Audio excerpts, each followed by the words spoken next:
My post-concussion symptoms were many, and they lasted a long time. You know, the primary one I dealt with almost every day was headaches, and that was 50% of my waking hours, and that was, if I didn't have it in the morning, I could be pretty sure I'd have it in the afternoon, and a lot of times I'd have it in the afternoon and just give up for the day and you know, just try to go to sleep at 5 o'clock because I knew there was a shot I'd wake up in the morning without a headache. I did develop sleepwalking, or what they call REM disorder behavior, REM behavior disorder, one of the two. And basically, I go to sleep, and about an hour into sleeping, you know, your body's supposed to become paralyzed while you're in dream sleep, so you don't actually make the movements you're making in your dreams, and that ability became impaired. And so suddenly my body was alive while I was dreaming, and so I was acting out my dreams. And it's a very dangerous disorder to have, because you end up, you know, the first time it happened to me, I had jumped off the bed and fell. And other times I woke up and chasing shadows and different, I mean, I've had so many conversations with my closets over the last few years, because I also wear contacts, and so at night I can't see, and so every shadow I was convinced were people. And I would talk to them for 5 or 10 minutes before I would realize what was going on. But you know, I had woken up, you know, attacking you know, my girlfriend before. I mean, it's not a good thing.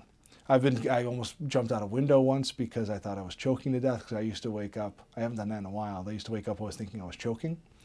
So anyway, I did have a lot of short-term memory problems, so about 1.5 years after the injury, I was having a lot of trouble remembering people I'd met and things that had happened. And, you know, it kind of came up with, I remember there was I was still working for WWE, and I'd go to shows when they were around, and there was one wrestler who had a really crazy, you know, hair that was this big.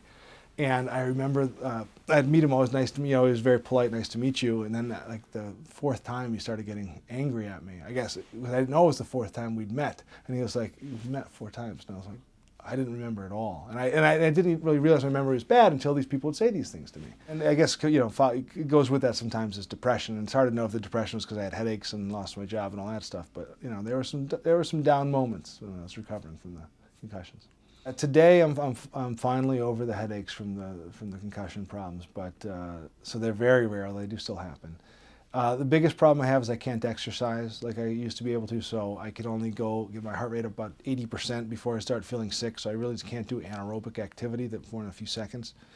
And, you know, I feel like my memory's back, but I also do take a cognitive stimulant every day, because I feel a little fuzzier when I don't take it, and then it's been 3 or 4 years where I've not been off it, so it's hard to tell anymore what my baseline is, but it's certainly not where it was.